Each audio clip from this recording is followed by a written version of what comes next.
Salut! Aujourd'hui, on va donc parler de l'éco-anxiété. C'est le fait de ressentir de l'anxiété latente, quotidienne et quelquefois même massive, en lien avec le rapport qu'on a avec l'écologie au sens large. De plus en plus de personnes, d'ailleurs depuis le Covid, viennent nous voir en cabinet ou alors viennent carrément nous voir en stage pour nous parler de leur rapport à cette anxiété-là.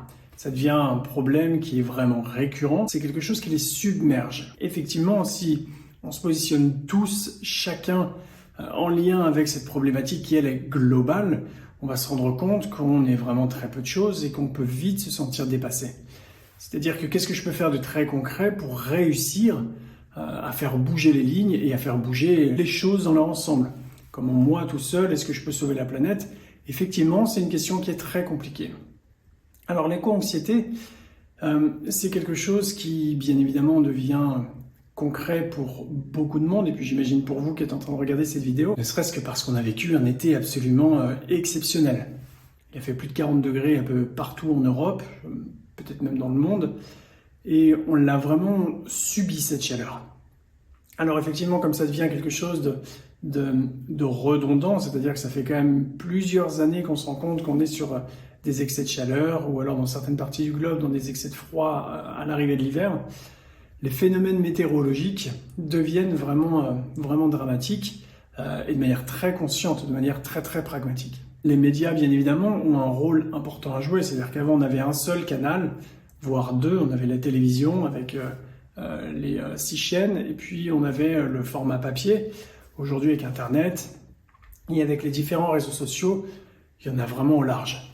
Et donc on est bombardé d'informations qui vont forcément maximiser cette anxiété. C'est-à-dire que ressentir de l'anxiété aujourd'hui, c'est un phénomène, j'ai envie de dire, naturel. Quand vous regardez les chaînes d'infos en continu, quand vous surfez sur Internet, etc., ou alors toutes les notifications qui apparaissent, vous savez, sur les montres, sur les téléphones. Et donc, ça génère et ça nous laisse dans un état latent d'anxiété. Pourquoi est-ce que c'est sain d'avoir peur? La peur, contrairement à ce qu'on peut imaginer, alors la peur c'est chiant. La peur c'est chiant parce que on va dire que ça handicape, on va dire que ça oblige à avoir des réactions qui ne sont pas toujours très ordonnées ou très justes. Mais quand on regarde ça à un niveau thérapeutique, avec un regard extérieur, avec de la hauteur, etc., on se rend compte que la peur a une vraie raison d'être. La peur, c'est un peu comme la douleur. C'est un message inconscient pour signifier qu'il se passe quelque chose de pas vraiment normal. Si je traverse la rue et que je vois une voiture qui arrive à toute blinde, généralement de manière instinctive, déjà je vais l'entendre au loin et je vais sentir qu'il se passe quelque chose de pas tout à fait normal. C'est-à-dire que la voiture fait beaucoup trop de bruit ou je la vois physiquement avancer beaucoup trop rapidement. Et donc là, j'ai grosso modo que 3 réactions possibles. Les études en comportementalisme expliquent ces 3 phénomènes. Le premier, ça va être donc de fuir. Ce qui est plutôt ça, une voiture qui arrive à toute blinde, bim, je saute ou je cours et je me sauvegarde. La peur me permet ça. La deuxième option qui est dramatique est que je me fige. C'est-à-dire que là, je suis pris d'un coup de panique et impossible de bouger.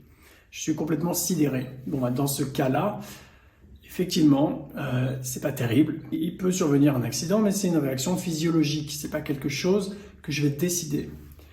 Et puis la troisième réaction, qui n'est pas vraiment adaptée ici, c'est d'y faire face et de combattre. Alors combattre, la voiture ça peut être terrible, mais en tout cas faire vraiment face à la situation, c'est-à-dire avoir tous les paramètres de survie qui sont en train de clignoter et d'attaquer. Donc dans le cas d'une agression, c'est très utile. Mais dans le cas d'une agression où je vais avoir tendance à vouloir faire face alors qu'il y a 5 personnes autour de moi, finalement fuir peut être aussi une bonne option. Donc vous voyez, la peur a une véritable fonction vitale, cruciale pour moi. On est de l'ordre de l'instinct et là on parle de ce qu'on appelle le cerveau limbique, c'est-à-dire le cerveau dit reptilien qui est en lien avec l'évolution sur Terre et toute la sphère primitive que j'ai pris de mes ancêtres. Passer à l'action, c'est nécessaire parce que lorsque je vis des situations d'anxiété latente, angoisser et être anxieux pour rien, ça ne sert pas à grand-chose. Par contre, cette anxiété, cette peur, elle peut réellement être utile sans même la travailler, en la gardant brute comme ça, simplement parce que certaines personnes, une fois de plus, font absolument des choses miraculeuses uniquement quand elles ont peur, uniquement quand elles sont anxieuses, uniquement quand il y a une masse d'informations compliquées qui montent et ensuite, j'ai pas le choix, je vais taper du poing sur la table parce que vraiment cette situation, elle est pas acceptable. Et c'est ce qui va me permettre de bouger, c'est ce qui va me permettre de me lancer. D'autres personnes, à l'inverse, ont besoin de nettoyer ses émotions et se sentir parfaitement bien pour avoir les idées claires et pouvoir ensuite avancer. Pourquoi passer à l'action et donner du sens, c'est important? Pour une raison simple, vous l'avez compris, en ce moment c'est une situation inédite. Il y a des records de chaleur, il y a des records d'inondation au Pakistan. Enfin, bref, je ne vais pas vous faire toute la liste et c'est pas un journal télévisé. Et d'ailleurs, mon rôle n'est pas d'avoir un parti pris, mais simplement de vous donner des billes sur ce sujet de l'anxiété. Finalement, ce qu'on va travailler, c'est l'émotion qu'il y a derrière. Pour une raison simple, nous en tant que thérapeute, nous en tant que conférencier avec Oriane, dans nos ateliers, on n'a pas le pouvoir d'agir de manière concrète, c'est-à-dire d'accompagner les gens dans leur quotidien pour les aider à mettre en place des choses. On le fait plutôt à la racine. C'est-à-dire qu'on va étudier leur cerveau, on va leur permettre de comprendre à quoi ça ressemble, le chemin qui est pris pour avoir telle ou telle sensation, telle ou telle émotion. Et ensuite, une fois que la personne a cette compréhension fine, elle va pouvoir mieux décider pour elle-même. Dans cette société consumériste et occidentale, dans cette structure terrestre où il y a absolument tout et n'importe quoi, surtout n'importe quoi en ce moment qui s'y passe, donner du sens est capital. C'est-à-dire qu'aujourd'hui, on n'est plus dans les années 80, on est dans l'opulence, on peut polluer sans problème, on peut consommer autant qu'on veut. Non, aujourd'hui, on a une compréhension fine de tout ce qui se passe et des conséquences que ça peut avoir à très court terme.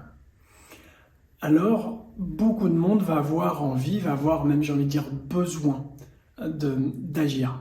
Besoin d'agir pour avoir l'impression qu'on va faire la différence. Alors là-dessus, les exemples sont vraiment nombreux.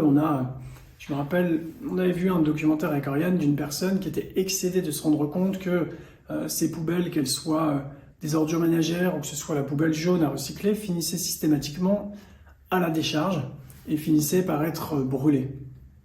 Ça l'avait scandalisé. Cette émotion de scandale l'a poussée à un challenge. C'est-à-dire qu'elle a poussé la réflexion à se dire « Ok, moi à mon petit niveau, qu'est-ce que je peux faire ?» Si on est honnête, c'est une goutte d'eau dans l'océan. Cette personne, elle a décidé de produire le moins de déchets possible. Et sur une année, elle a produit l'équivalent d'un sac plastique de déchets. Ce qui est un truc de dingue. Si on est honnête, dans une famille de 4-5 personnes, vous comprenez ce que je veux dire, finalement on jette pas mal. Alors on essaye de recycler au maximum, mais on jette quand même beaucoup de déchets. Donc cette personne-là est partie du principe que le meilleur déchet est le déchet qui n'existe pas. Alors pour faire ses courses, elle a pris des contenants pour pouvoir faire que du vrac, pour partir faire ses courses et y aller à pied ou y aller en vélo. Elle faisait tout pour faire en sorte qu'elle consomme le mieux possible. Pour ses habits, elle achetait que du seconde main, voire du troisième main dans des friperies, etc., etc., etc. Alors, la goutte d'eau dans l'océan, sur le principe, effectivement, ça ne fait pas vraiment de vague. Sauf que cette personne-là, elle a suscité des vocations. Il y a eu des reportages faits sur elle, vous la trouvez facilement sur Internet, c'est une Californienne. Et beaucoup de monde ont été inspirés. C'est vraiment le terme que je trouve important. C'est pas comment moi je peux faire la différence à mon petit niveau, c'est comment, parce que je m'engage personnellement dans ce qui est important pour moi, je vais pouvoir inspirer d'autres personnes autour de moi. Il y a des personnes qui décident d'arrêter de manger de la chair animale, qui vont être végétariens. Des personnes qui vont arrêter tout court l'exploitation animale et qui vont devenir véganes.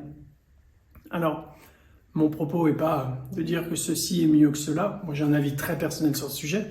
Oriane aussi, mais chacun est libre de faire ce qu'il veut et il n'y a pas vraiment de jugement. L'important, c'est aujourd'hui, on a l'information et donc il est crucial de pouvoir l'utiliser à bon escient pour ce qui est bon pour nous avant tout. L'exploitation animale fait produire énormément, une quantité astronomique de nourriture agricole et donc l'utilisation de champs et de terres, etc. Et je crois que le ratio, c'est un truc de fou, c'est genre 70% de surface agricole est là uniquement pour nourrir les bêtes que nous allons manger derrière. À partir de là, il y a beaucoup de gens qui se sont dit que peut-être que si on mangeait moins de viande, on allait avoir moins de surface agricole pour ce sujet-là, et donc ça allait quelque part supprimer un poste pour la planète. Et donc on fait l'expérience, on fait l'effort de se contraindre à ne manger plus que du végétal. Alors, on a quelques années de recul aujourd'hui, et il y a plusieurs sportifs de très haut niveau, de grands athlètes de partout dans le monde qui vous diront, études à l'appui, suivis par des nutritionnistes, des diététiciens, des médecins, et qui expliquent que finalement, ils continuent à vivre. Ils ne sont pas tout blancs, tout secs et à des doigts de mourir. Ça, c'est un mythe. Une fois de plus, chacun fait ses choix. Si déjà je suis, le terme à la mode, flexitarien, je crois que c'est déjà très très bien. L'important, c'est comment mes petits gestes à moi vont me donner l'impression de me mettre dans une dynamique positive. Et une fois que je suis dans cette dynamique positive, effectivement, très logiquement, à chaque fois que je fais quelque chose de neuf, c'est le côté systémique des choses, j'emmène tout le monde autour de moi. Ne serait-ce que parce que ça suscite des réactions, de l'interrogation, parfois de l'appréhension. Et puis une fois que c'est devenu une routine, une fois qu'on est assez à l'aise avec ça, on va avoir d'autres amis, d'autres personnes de notre famille qui vont s'intéresser au sujet. C'est comme ça que ça fonctionne. On va vous donner un challenge. Ça va être le challenge des 3 changements, d'accord? Ce challenge-là, il va être très simple.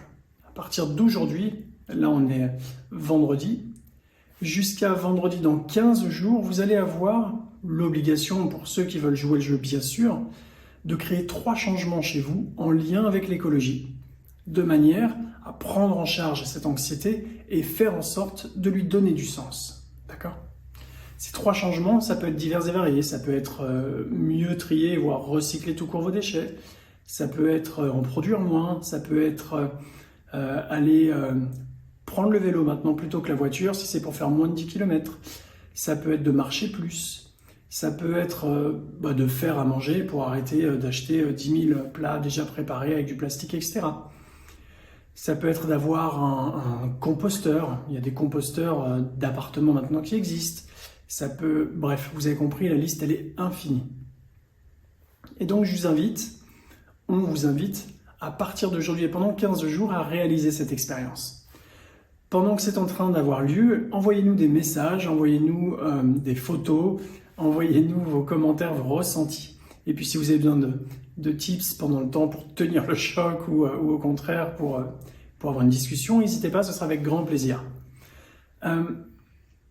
Enfin, parce que vous le savez, à chaque fois qu'on fait une vidéo avec Oriane, il y a toujours des bonus, on va travailler pour nettoyer l'émotion. D'accord ? Je dis bien nettoyer et pas supprimer. Si on la supprime, c'est exactement comme s'il ne se passe plus rien. Je suis une autruche, je mets la tête dans le sable, j'attends que ça passe et puis finalement, ça voudrait dire que c'est pas très très grave. Et donc, je ne suis pas réaliste. Si je nettoie l'émotion, c'est-à-dire que j'en garde conscience, que je reste réaliste, mais que j'arrête d'en souffrir. C'est-à-dire véritablement, je transforme l'expérience en quelque chose de beaucoup plus pragmatique, de beaucoup plus dynamique et donc... Toujours la même chose, évolution. Vous allez fermer les yeux. Parfait. Pendant les 5 prochaines minutes, vous allez vous laisser guider par tout ce que je vais raconter. Vous allez fermer les yeux. J'aimerais que vous puissiez visualiser 2 portes. Une porte sur la gauche, une porte sur la droite. Sur la porte de gauche, il y a un mot écrit. Ce mot, c'est problème.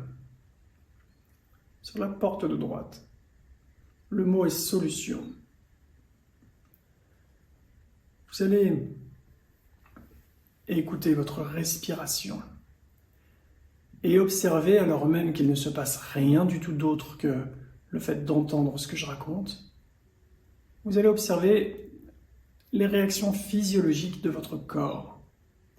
Le rythme de vos pensées, le rythme de votre respiration, vos ressentis divers et variés lorsque je regarde la porte problème ou alors la porte solution.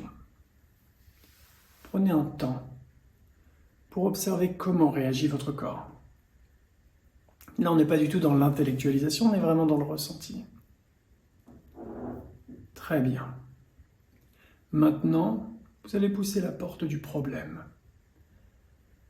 Et vous allez littéralement tomber à l'intérieur de cet environnement pour observer tout ce qui vous fait peur, pour pouvoir toucher du doigt votre anxiété, pour comprendre de manière la plus réaliste possible, même si bien évidemment il ne s'agit que de votre point de vue, pour regarder ce que ça donne.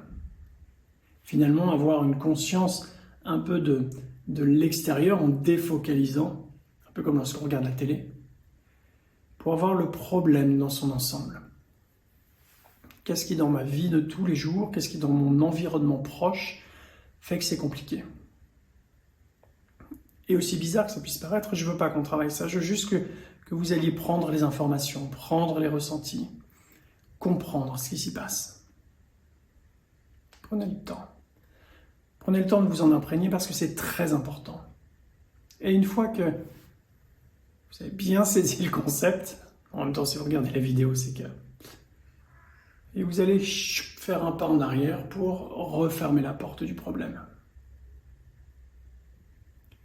Maintenant, vous allez pouvoir vous orienter vers la porte de la solution. Et vous allez à nouveau tomber dans l'expérience. Et vous allez observer au moins 3 changements. Peut-être ceux que vous aurez décidé avant. Peut-être que l'inconscient vous montrera 3 nouvelles solutions à mettre en place de manière à gérer l'émotion et de manière à vous mettre à l'action. Pour observer tous les tenants et les aboutissants positifs qui vont désormais pouvoir se mettre en place et s'installer à long terme. Prenez le temps de ressentir. Prenez le temps d'observer. Prenez le temps de comprendre tout ce qui se passe. Et vous allez pouvoir répéter l'expérience aussi longtemps que vous souhaiterez, autant de fois que vous souhaiterez. C'est très bien. Si vous avez la moindre question, vous savez que vous pouvez nous écrire, vous savez que vous pouvez nous contacter. En tout cas, j'ai été ravi de faire cette vidéo pour vous et je vous dis à très vite. Ciao!